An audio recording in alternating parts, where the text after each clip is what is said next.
ọmọ àǹtí mi come closer. Hey, mo mú fídíò kan wá fún yín. Eléyìí tún gbẹnu tán o. Ẹ̀yin tèmi ẹ sáà máa fà yìí. Mo sọ fún ilé ní Sunday ṣe pé lecture ni. Wọ́n ti lecture tí mo fẹ́ sọ èyí tí ò bá tẹ́ lọ́rùn àbí tí mo bá post ẹ̀ tí inú rí ò dùn sí àǹfààní wà láti lọ sùn. N tó bá ti jáde lórí ìkànnì Tenny ọmọ ológo, ìwọ lè má like ẹ̀, ìwọ lè má fẹ́ràn rẹ̀, ṣùgbọ́n máa ṣe gbogbo wa ní àwọn àǹfààní lecture la mú wá.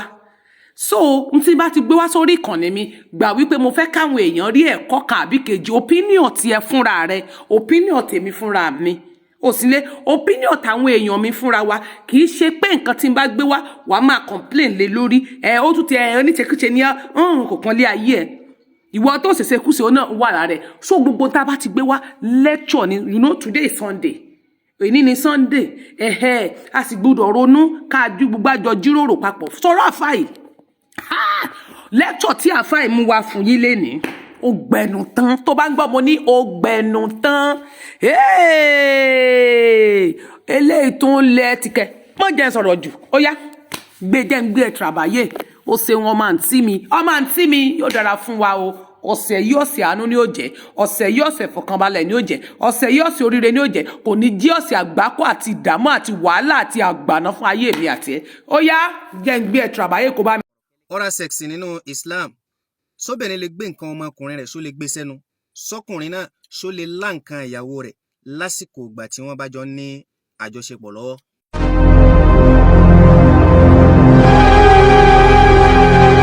Ọ̀pọ̀lọpọ̀ àwọn èèyàn ni wọ́n ń bi mí léèrè ìbéèrè lórí ọ̀rọ̀ oral sex nínú Islam, pé ipò wo ni Islam gbé oral sex sí? Ṣé haramu ni àbí wọ́n fààyè gbà láàrin lọ́kọ láya kí obìnrin kó gbẹ́nu sí nǹkan ọmọkùnrin kó máa gbé sẹ́nu, tàbí kí ọkùnrin kó máa lá nǹkan ọmọbìnrin ìyàwó rẹ̀ lásìkò ìgbà tí wọ́n bá ń ṣe àjọṣepọ̀ lọ́wọ́? À ń pè kíní kan ní al-muda'aba.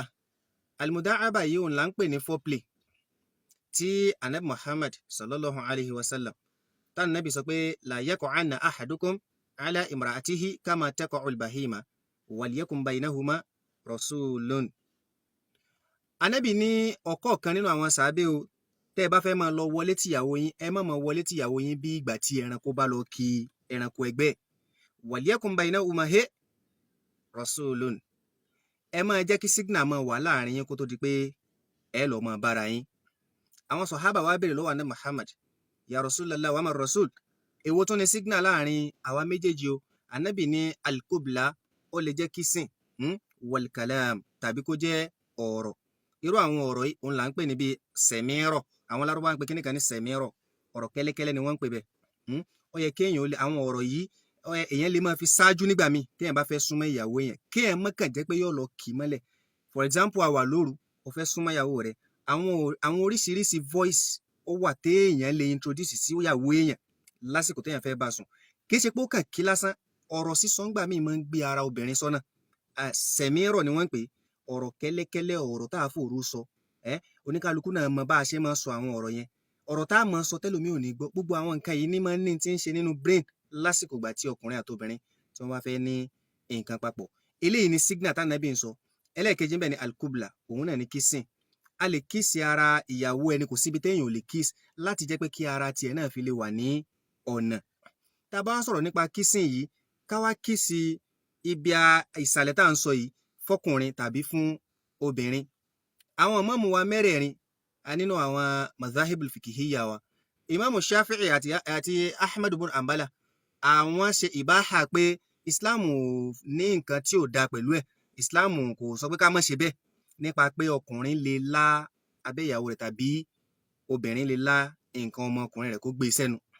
Tí Ìmáàmù Abu Hanifa àti Ìmáàmù Maliki táwọn náà ò sì sọ pé kò da, àmọ́ àwọn kàn kà sí najasa ni pé irú nǹkan yìí pé ẹ̀gbin ni nà ọ́, pé a ṣe máa gbé nǹkan sẹ́nu. Kí ló dé káwọn yìí kà sẹ́gbin?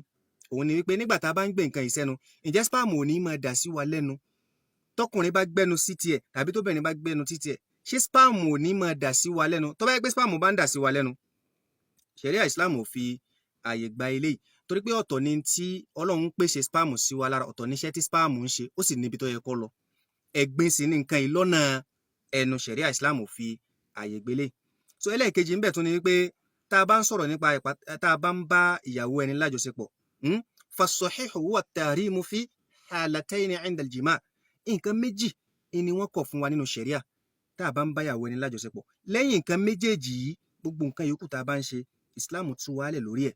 Alákọ̀ọ́kọ́ ń bẹ̀ ni pé an yakuna al-jima'u bi wasitati ad-dubur, òun náà ni pé ká máa bá ìyàwó ẹni sùn láti ibi tí ẹ̀gbin ti ń jáde, òun náà là ń pè ní anal sex. Níbi ihò ẹ̀yìn, ihò méjì níbẹ̀, ihò ẹ̀yìn lẹ́yìn tí mo sọ nínú fídíò mi kan tó ti pẹ́. Ihò ẹ̀yìn ká má máa bá ìyàwó ẹni ṣe nǹkan láti bẹ̀, ṣẹ̀ríà Islam ò fi ààyè gbà o. Ẹlẹ́ẹ̀kejì ni pé an yakuna al-jima'u indama takunu al-mar'atu fi halatil hayd, òun náà ni pé a gbọ́dọ̀ bá ìyàwó ẹni sùn lásìkò tí bá ń ṣe nǹkan oṣù rẹ̀ lọ́wọ́. Èyí tó bá yàtọ̀ sí eléyìí nínú méjèèjì yìí tí ṣẹ̀ríà Islam ò fààyè gbà yìí, a lè ṣe oral sex.